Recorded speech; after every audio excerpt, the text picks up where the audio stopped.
What do we call the first 10 amendments? The answer to that question in this episode of 2 Minutes with Attorney Pablo Hurtado.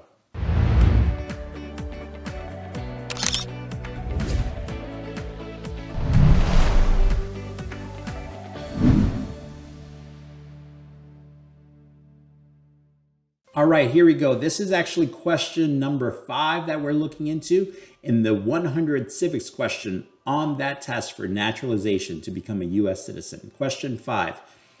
What are the first 10 amendments called? They are called the Bill of Rights.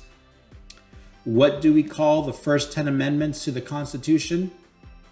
The Bill of Rights.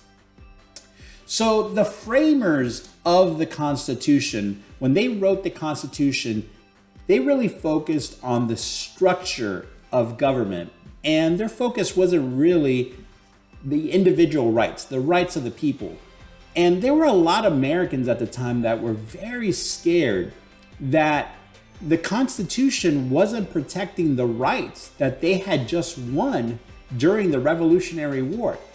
They looked at the Constitution as creating this strong central government, and there was a sincere fear that they were just trading one tyrant for another tyrant actually closer to home. So there was a lot of concern, and James Madison stepped in and he wrote a list of limits on government and individual rights so that Americans could have a guarantee in the Constitution to have constitutional rights, that they were going to keep those rights they had just won in that great war. So this list that James Madison wrote became these first 10 amendments known as the Bill of Rights.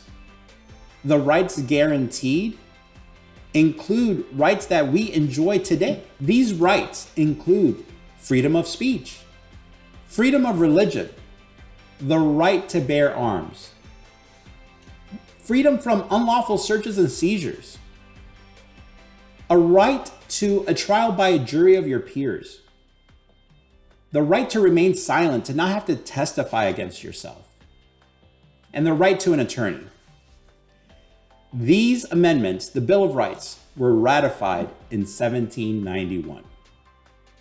So what do we call the first 10 amendments to the Constitution?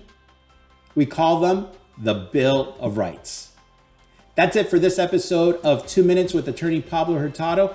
Next week, we'll tackle question number 6.